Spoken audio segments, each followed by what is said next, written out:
Riyad abrite des rencontres bilatérales entre les hommes d'affaires mauritaniens et saoudiens.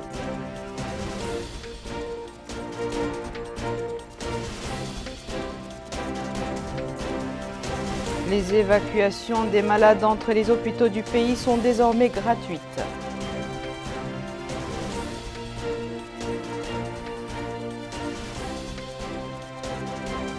Le Centre national d'orthopédie et de réadaptation fonctionnelle offre des soins et services aux personnes victimes de traumatismes.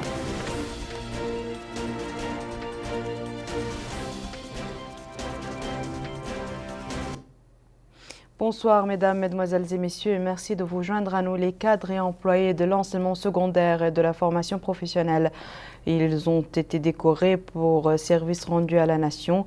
C'est le ministre de l'enseignement secondaire et de la formation professionnelle, M. Mohamed Mel'aini Nouleyi, qui a décerné les décorations aux récipiendaires au nom du président de la République. Compte rendu de Abdelrahman Hamad. Dans le cadre des festivités commémoratives du 59e anniversaire de l'indépendance nationale, le ministre de l'enseignement secondaire et de la formation technique et professionnelle, M. Mohamed Mel'aini Nouleyi, a décoré au nom du président de la République des fonctionnaires et agents de son département. C'est ainsi que le ministre a décoré de la médaille d'honneur de première classe M. El-Hassan Ahmed Mokhtar, directeur du collège de l'Aïn al-Safra dans la wilaya de l'Adrar, M. Cheikhna Khattari Cheikhna, directeur du lycée d'Embout dans la wilaya du Gorgol, et de la médaille d'honneur de deuxième classe M. Béchir Mohamed Valallah, professeur au lycée d'Arafatan, et de la médaille d'honneur de troisième classe de l'ordre national du mérite M. Nejih Mohamed Mbarak, planton au lycée arabe à Nouakchott, et M. Messoud Bilal Samba, chauffeur au ministère. La cérémonie de décoration s'est déroulée en présence de plusieurs cadres du département. Le gouverneur de la Banque centrale de Mauritanie, M. Abdelaziz Ould Dahi, a décoré au nom du président de la République des cadres et des employés de son institution. C'est ainsi qu'il a décoré de la médaille d'honneur Mme Sab Beiditiam, contrôleuse de tri, et de la médaille de la reconnaissance M. El-Hussein Naji, directeur de l'agence PCM de Rosso. Ces décorations interviennent dans le cadre des festivités commémoratives du 59e anniversaire de l'indépendance nationale.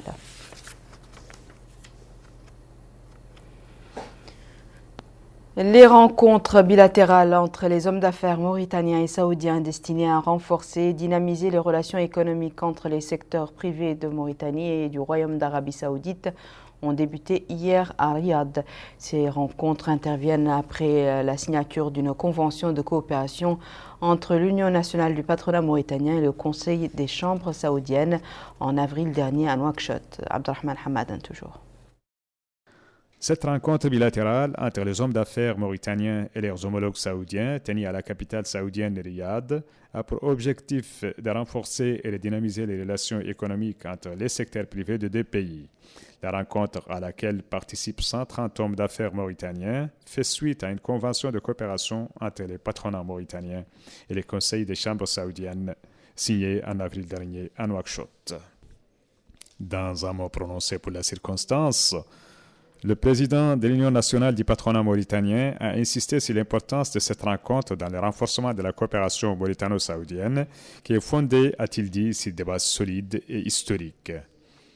M. Mohamed Zain el-Abidine ou le Cheikh Ahmed a souligné dans ce cadre que les relations entre les deux frères se renforcent continuellement grâce à la volonté des dirigeants des deux pays, son Excellence M. Mohamed el Cheikh Al-Ghazouani et les gardiens des lieux saints, Sa Majesté le roi Salman ibn Abdelaziz Al Saoud. Il a en outre affirmé que le secteur privé dans les deux pays frères est appelé à jouer un rôle central dans le développement des activités économiques, la réussite des partenariats existants et l'investissement dans les opportunités économiques prometteuses, en établissant de nombreux partenariats diversifiés et fructueux, eu égard notamment aux grandes potentialités disponibles, à la qualité de la disponibilité et aux perspectives de coopération entre les secteurs privés dans les deux pays. Le président du patronat a passé en revue les potentialités économiques dont dispose la Mauritanie, les ressources pétrolières et minières et la position stratégique du pays, appelant les hommes d'affaires saoudiens et les sociétés saoudiennes qui disposent des compétences reconnues et des grands capitaux à profiter de ces opportunités d'investissement prometteuses dans les domaines des infrastructures, des mines, de l'agriculture, de l'énergie et de l'exportation des matières et des marchandises. Il a souligné que les pays offrent aussi de nombreux autres avantages dont les investisseurs saoudiens peuvent tirer profit, notamment dans le domaine des banques, l'existence d'une loi incitative garantissant les droits des investisseurs étrangers et des exonérations douanières sur les matériels et les engins. Pour sa part, Dr Sami bin Abdallah Al-Ubaidi, président des chambres saoudiennes, a indiqué que le Royaume d'Arabie saoudite s'emploie à travers sa vision pour 2030 à renforcer les relations économiques avec les pays amis et frères, notamment la Mauritanie, ce que confirme, a-t-il dit, le soutien de toutes les parties concernées en Arabie saoudite à cette rencontre qui vise à élargir les perspectives de coopération dans tous les domaines économiques et à définir les opportunités d'investissement et de commerce offertes aux hommes d'affaires de des pays frères. Il a enfin précisé que le soutien des milliers concernés en Arabie saoudite accroît les responsabilités au sein du Conseil des chambres saoudiennes en ce qui concerne le renforcement de la coopération économique entre les deux pays, surtout que le volume des échanges commerciaux n'a pas progressé au cours des dernières années et a même reculé, passant de 144 millions de rials saoudiens en 2013 à 88 millions en 2018.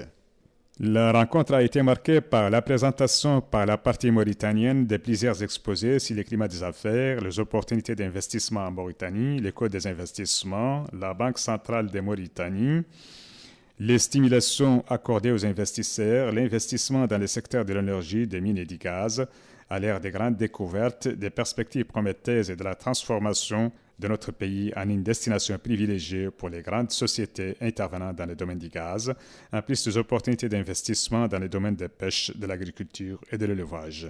La partie saoudienne a elle aussi présenté des exposés sur les programmes des exportations saoudiennes, l'industrie alimentaire, les médicaments et les services de l'organisme de développement des exportations saoudiennes. Les évacuations des malades entre les différentes structures hospitalières du pays sont désormais gratuites. En cas d'urgence, la prise en charge, les soins et la surveillance médicale du malade sont prises en charge par l'État au grand bonheur des citoyens. Bokar Bailaba. C'est peut-être le début de la fin d'un calvaire pour les malades confrontés aux problèmes d'évacuation dans les établissements de santé, surtout pour les patients de l'intérieur du pays. Ainsi, le département de la santé a pris le taureau par les cornes. Concrètement, le transport des malades évacués entre les hôpitaux publics sera désormais gratuit et pris en charge par les pouvoirs publics. Pour cet homme, cette initiative est à s'allier à sa juste valeur.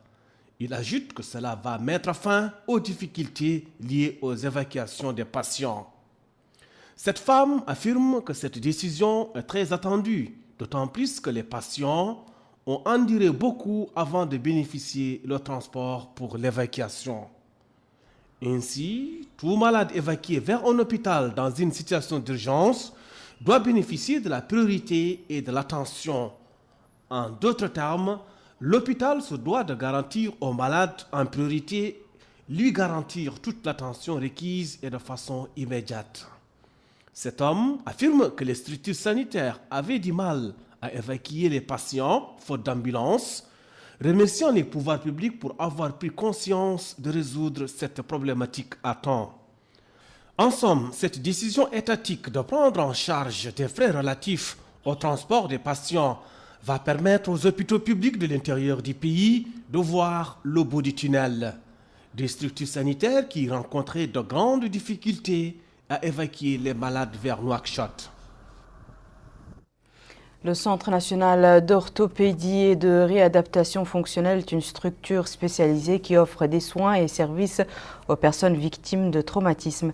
Le plateau technique mis en place a permis de répondre aux besoins des populations. Plus de détails avec Abdullah Damaba.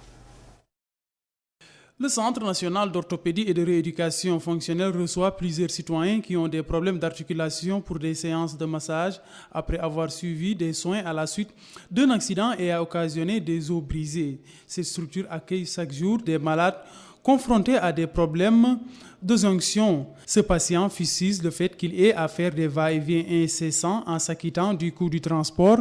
Le premier jour, quand je suis venu, indique-t-il, on m'a demandé de revenir le dimanche. Après, je suis revenu. Aujourd'hui, on m'a encore demandé de partir jusqu'à demain. Au sein de l'enceinte du Centre national d'orthopédie et de rééducation fonctionnelle, certains patients suivent des séances de rééducation fonctionnelle à la suite de la rupture d'une jambe. C'est le cas de cette femme qui rend grâce à Dieu. Elle dit que sa jambe a été rompue. Elle dit être venue ici pour des séances de rééducation qui se déroulent les jeudis et les lundis. Je suis handicapé depuis très longtemps.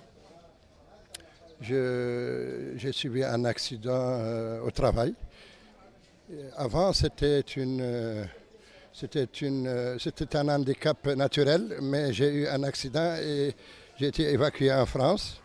Je me suis soigné là-bas et je me suis appareillé. Bon, maintenant, je suis venu ici pour changer mon appareillage.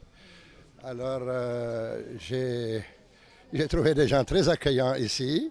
Ils sont bien et ils m'ont fait cet appareil que vous voyez. Je suis en train d'essayer. Je suis au 2e jour d'essai. Cet autre citoyen dit qu'il est diabétique, il a été amputé de sa jambe. En venant ici, indique-t-il, il a pu suivre un traitement. En plus de la rééducation fonctionnelle, les patients au niveau de ces structures bénéficient d'opérations de massage afin de traiter les différents problèmes d'articulation auxquels ils sont confrontés. Sidney Mokhtar Val, chef de service au Centre national d'orthopédie et de rééducation fonctionnelle, a évoqué les différentes missions de cette structure sanitaire. Il affirme que la plupart des malades qui viennent ici ont déjà eu à suivre des soins auparavant. Ils viennent pour des séances de massage à l'aide de kinésithérapeutes. Il a enfin précisé qu'il traite aussi les patients qui ont des problèmes d'articulation.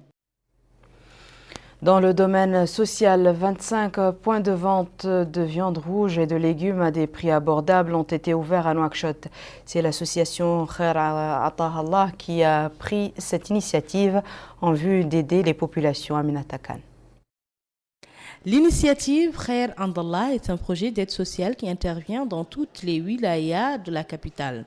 Ici, dans l'un des points de vente du projet, la viande et les légumes sont exposés et disponibles à des prix raisonnables pour le grand bonheur des citoyens. Ce vendeur nous explique sa méthode de travail. Il déclare que le boulot commence très tôt le matin et qu'à cause de la forte affluence, à 11 heures déjà, il peut rentrer chez lui. Cette bénéficiaire remercie les initiateurs du projet. Elle déclare que grâce à cet élan de solidarité, elle et ses enfants se nourrissent convenablement à partir de son MRU. Le projet Khair Andallah compte 25 points de vente à Nouakchott. Nous avons rencontré un des responsables du projet qui nous a confié qu'après une concertation et une étude approfondie, ce projet a démarré dans le but de soulager les ménages des Mauritaniens et contribuer au développement dans le pays. Il poursuit en indiquant que très prochainement, 2 nouveaux points de vente seront ouverts à Boutilimit dans la wilaya du Trarza et à Chami au nord du pays. À Haï Saada, nous avons rencontré plusieurs bénéficiaires qui sont unanimes sur l'importance du projet. Elles remercient les initiateurs du projet. Voici à présent, mesdames et messieurs, le rappel des titres. Riyad abrite des rencontres bilatérales entre les hommes d'affaires mauritaniens et saoudiens.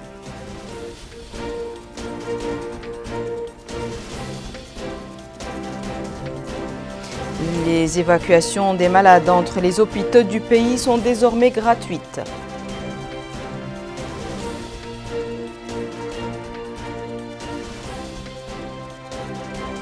Le Centre national d'orthopédie et de réadaptation fonctionnelle offre des soins et services aux personnes victimes de traumatisme.